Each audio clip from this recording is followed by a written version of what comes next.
Ano pa yung mga ako na yung pinakamagaling, eh, ganyan, eh. 'Pag Oo. yun yung naging mindset mo parang dun ka mag-i-stop mag-grow. Ano ba yung mga kinakailangan na skills para maging epektibong graphic designer at content creator?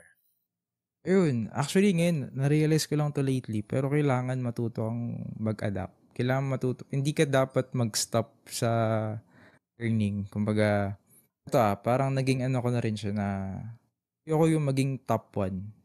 Gusto ko palagi yung sa baba lang, yun hindi naman underdog pero alam mo yung tipong meron pa ring room for improvement. Oo.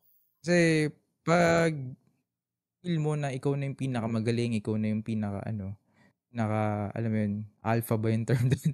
Pinakamalakas. Mhm, mhm. Parang ano na, eh, parang magiging stagnant ka na, eh. Dun ka na dadating sa point na, ano pa ba yung gagawin ko, 'di ba? Parang ano pa yung mga ako na yung pinakamagaling, eh, ganyan, eh. 'Pag Oo. yun yung naging mindset mo parang dun ka mag-i-stop mag-grow. So, ako na-realize ko na dapat sa age natin na nakaalis na tayo sa school, kailangan di ka pa rin mag-stop mag-learn. Di ka pa rin, mag-stop na mag-discover ng mga bagay-bagay. Kasi doon, parang dun mag-snowball yung alam mo yun, yung tawag dito, knowledge, yung experience na, "Ay ito pala, ito pala, ito pala." Mhm, Ta's mhm.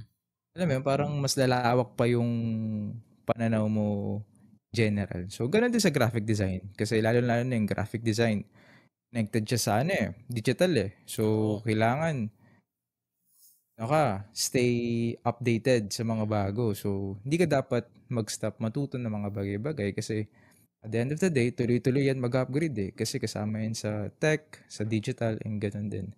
So, same as fitness as well. So, hindi ka naman di porket 'pag ito malaki na yung katawan mo or alam mo yun, parang dami mo ng experience, you still have to be dapat tuloy-tuloy ka pa rin matuto sa mga bagay-bagay kasi may iba-ibang ways na nga tayo, 'di ba? For example, siguro best example ko dito yung payment method natin. Mhm. Na-sample ko na 'to sa podcast ko previously, 'di ba dati diyan natin ano lang, cash, credit card, 'di ba? Mhm. Yun, meron na tayong GCash, meron na tayong PayMaya, meron na tayong Oo. other sorts of, payment methods na puwedeng gamitin. So, ang importante kailangan mo matutong mag-adapt. Hindi ka dapat ano, maging stagnant na, "Ito alam ko na 'yan, alam ko na 'yan, alam ko na 'yan."